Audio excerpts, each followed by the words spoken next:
বন্ধু বান্ধৱীসকল নমস্কাৰ। আৰু এটি ভিডিঅ'লৈ তোমালোকক মই আজি আৰু এটি ভিডিঅ' তোমালোকৰ মাজত প্ৰচাৰ কৰিব লৈছোঁ। বন্ধু বান্ধৱীসকল, বৰ্তমান সমাজত কেনেকৈ চলিব লাগে, কাৰ লগত চলিব লাগে, ঘূৰিব লাগে, মানে তাৰ বিষয়ে জনাম বন্ধু বান্ধৱীসকল। আৰু ল'ৰা ছোৱালীবোৰক মানে মাক বাপেকে কেনেকৈ ধ্যান দিব লাগে তাৰ বিষয়ে অলপ জনাম। বৰ্তমান আমাৰ সমাজত নানা ধৰণৰ অশান্তি বিৰাজ কৰিছে, নানা ধৰণৰ সমস্যাত মানুহে ভুগি আছে। তাৰ মূল কাৰণ হ'ল আমি ধৰ্ম আৰু সৎকৰ্ম নুবুজাৰ ফলত মানে এইবোৰ হৈ আছে। সেয়েহে আমি সৎ ধৰ্ম বিচাৰ কৰি নিজে ল'ব পাৰে, সৎ কৰ্ম বিচাৰ কৰি নিজে কৰিব পাৰে বন্ধু বান্ধৱীসকল। কিন্তু আমি এইবোৰ বিবেচনা নকৰাৰ ফলত মানুহ মানে নানা ধৰণৰ অপকৰ্মত লিপ্ত হৈ জীৱন মানে মৃত্যুমুখত পৰিব লগা হৈছে। এখন পৰিয়াল ধ্বংস হৈ গৈছে আৰু তাৰ লগতে সমাজো মানে ধ্বংস হৈ আছে মানে। সেয়েহে বন্ধু বান্ধৱীসকল, আমি নিজেই বিবেচনা কৰিব পাৰোঁ ভাল বেয়া, কোনটো ভাল কোনটো বেয়া কাম। সেয়েহে বন্ধু বান্ধৱীসকল, আমি সদায় ভাল মানুহৰ লগত চলিব লাগে আৰু বেয়া মানুহৰ লগত কেতিয়াও ঘূৰিব নালাগে। আৰু মাক বাপেকে ল'ৰা ছোৱালীবোৰক মানে সেইটো ধ্যান দিব লাগে, কি বেয়া কাম কৰিছেনে ভাল কাম কৰিছে, সেইটো সদায় ধ্যান থাকিব লাগে মাক বাপেকে।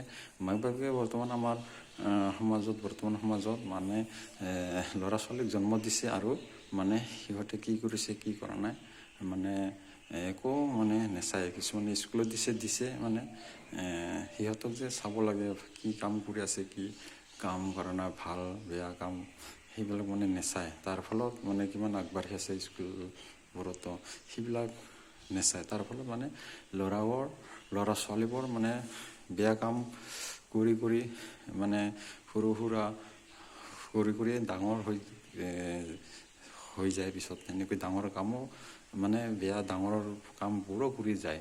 সেয়েহে বন্ধু বান্ধৱীসকল, মানে মাক দেউতাকে আমি সদায় গুৰুত্ব দিয়া উচিত সৰু ল'ৰা ছোৱালীক, যাতে ভাল স্কুলত গ'লেও মানে ভাল কাম, সপ্তাহৰ মূৰে হ'লেও আমি চাকৰি কৰা মানুহবোৰে বা ঘৰত থকা মানুহবোৰেতো সদায় পাৰেই ল'ৰা ছোৱালীক চাবৰ কাৰণে।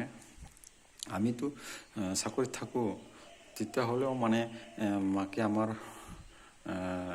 সিহঁতৰ মাকে গুৰুত্ব দিব লাগে, বেছিকৈ গুৰুত্ব দিব লাগে। কিন্তু তেতিয়া হ'লেও আমি ইয়াত ডিউটিত থাকিও মানে বেলেগ জেগাত থকা পুৰুষবোৰেও মানে ধ্যান দি থাকিব লাগে। সদায় মানে কি কৰিছে কি কৰা নাই, সদায় সেইবিলাক খবৰ লৈ থাকিব লাগে মাকক।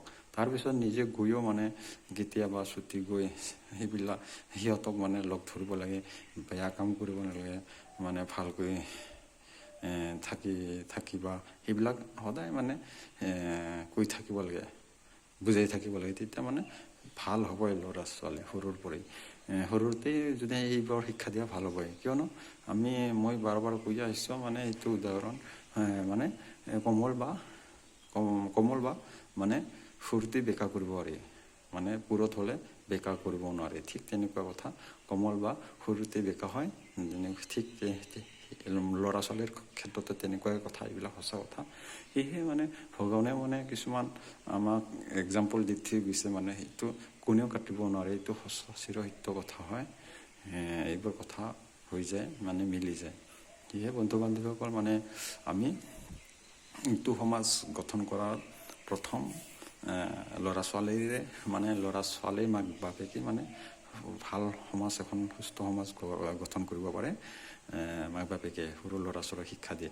তাৰপিছত আৰু আমি যিহেতু আমি ডাঙৰবোৰেও মানে সদায় মানে ভাল সংগত ঘূৰিব লাগে, সময় নষ্ট কৰিব নালাগে বেয়া সংগত মানে বেয়া কামত লিপ্ত হ'ব নালাগে, আৰু ভাল কামতহে কৰিব লাগে, ভাল কামহে কৰি যাব লাগে মানে। আৰু এনে সময় নষ্ট কৰিব নালাগে মানুহৰ লগত মানে অলাগতিয়াল কথাবোৰ কৈ সময় নষ্ট, কৰ্ম কৰি মানে সময় নষ্ট কৰিব নালাগে।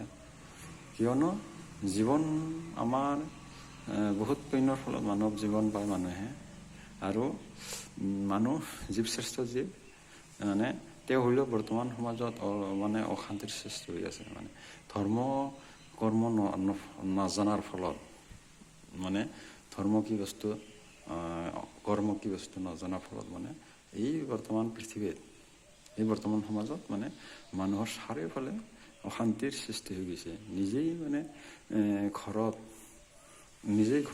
ঘৰে ঘৰে মানে অশান্তিৰ সৃষ্টি হৈছে। মানে কাজিয়া হাই কাজিয়া মানে হৈ গৈছে। মানে মাৰা মাৰি নিজৰ ঘৰৰ মানুহক মানে দেখিব নোৱাৰে। মাৰা মাৰি মানে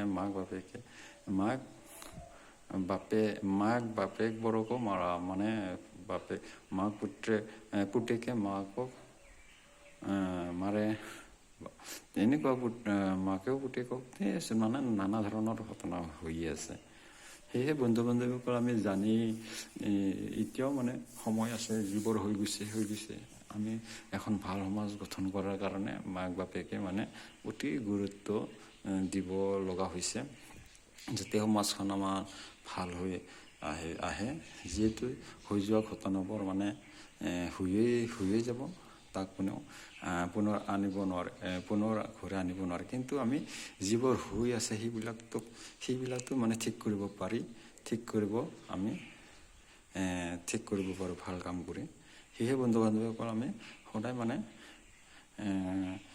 ভাল কাম কৰি যাব লাগে। মানে তেতিয়া মানে শান্তি জীৱনত আৰু জীৱনত শান্তি একো নাই। ভাল কাম কৰাতেই মানুহৰ জীৱনৰ শান্তি, পৰিয়ালৰ শান্তি আৰু লগতে দেশৰ শান্তি হয়। ধন্যবাদ, নমস্কাৰ বন্ধু বান্ধৱীসকল।